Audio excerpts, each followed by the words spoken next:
La saga Erbyggja, dite aussi la saga de Snorri le Gothi, est une saga islandaise écrite vers 1230. La saga raconte l'histoire de familles islandaises qui ont marqué l'île depuis sa colonisation jusqu'au XIe siècle.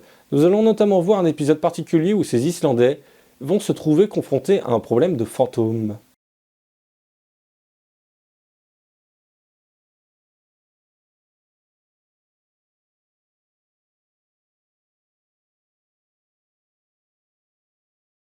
Après la mort de Thorolf l'Estropié, beaucoup de gens trouvèrent qu'il ne faisait pas bon de demeurer dehors dès que le soleil était couché. Quand l'été fut passé, on s'aperçut que Thorolf ne reposait pas en paix. On ne pouvait jamais rester dehors en paix dès que le soleil était couché. En outre, il se fit que les bœufs qui avaient tiré Thorolf devinrent ensorcelés et que tout le bétail qui s'approchait de la tombe de Thorolf devenait furieux et modelé jusqu'à ce qu'il en meure. Le berger de Vam revenait souvent à la maison disant que Thorolf l'avait chassé. En automne, à Vam, il arriva que ni berger ni les moutons ne revinrent à la maison. Le lendemain matin, on alla les chercher.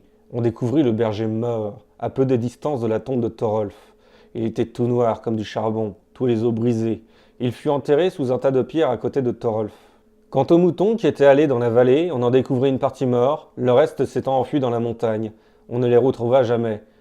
Si les oiseaux se posaient sur la tombe de Thorolf, ils tombaient morts. Cela atteignit un tel point que personne n'osait plus mener le bétail paître dans la vallée. Souvent, dehors, les gens entendaient de grands rugissements. À Vam, la nuit, on découvrit également que quelqu'un hantait la salle commune. Quand vint l'hiver, Thorolf se montra souvent dans la ferme, s'attaquant surtout à la maîtresse de maison. Il en résulta du mal pour beaucoup de gens, et il s'en fallut de peu qu'elle-même ne devint folle. Finalement, la maîtresse de maison périt de ces maux. Elle fut également transportée en haut du Torsardal, et on l'enterra sous un tas de pierres à côté de Thorolf. Après cela, les gens s'enfuirent de la ferme. Alors, Thorolf se mit à hanter tant d'endroits que toutes les fermes de la vallée furent abandonnées. Ses réapparitions atteignirent un tel degré qu'il mit à mort quelques hommes et que les autres s'enfuirent. On aperçut tous les gens qui étaient morts cheminant en compagnie de Thorolf. On se plaignait fort de ses ennuis. On estimait qu'il revenait à Arnkel d'arranger cela. Celui-ci avait invité chez lui tous ceux qui préféraient cela à s'en aller ailleurs. En effet, où que se trouvait Arnkel, Thorolf et sa bande ne faisaient jamais de mal. Tout le monde avait peur des apparitions de Thorolf, que nul n'osa entreprendre de voyage en hiver, même s'il en avait des courses à faire. Quand l'hiver fut passé, le printemps commença bien. Lorsque le sol fut complètement dégelé, Arnkel envoya un homme à Karlstardir chercher les fils de Thorbrand et leur demander de venir avec lui transporter Thorolf loin du Torsardal et chercher un autre endroit pour l'enterrer. À cette époque-là, comme aujourd'hui, les gens étaient tenus de transporter les morts à leur tombe si on les y convoquait. Mais quand les fils de Thorbrand entendirent cela, ils dirent qu'ils n'étaient tenus en rien de délivrer Arnkel ou ses gens de leurs ennuis.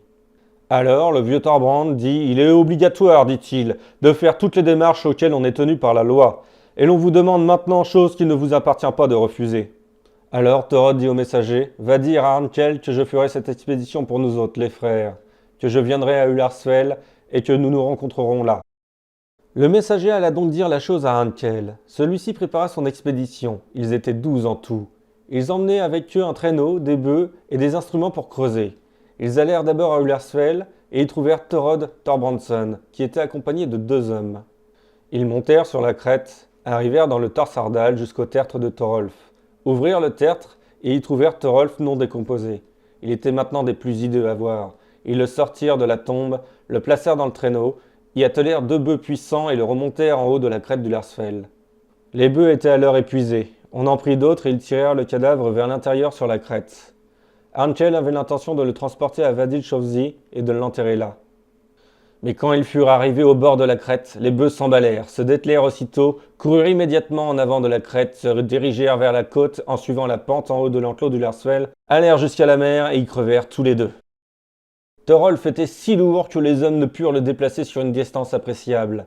Ils le transportèrent alors sur un petit promontoire qui se trouvait à proximité et l'y enterrèrent. L'endroit s'appelait ensuite Beigi-Shovsdi. Arnkel fit ensuite construire un mur en travers du promontoire en remontant du tertre, si haut que nul ne put passer par-dessus hormis les oiseaux volants. Et on en voit encore les traces. Thorolf y reposa en paix tout le temps qu'Arnkel eut vécu.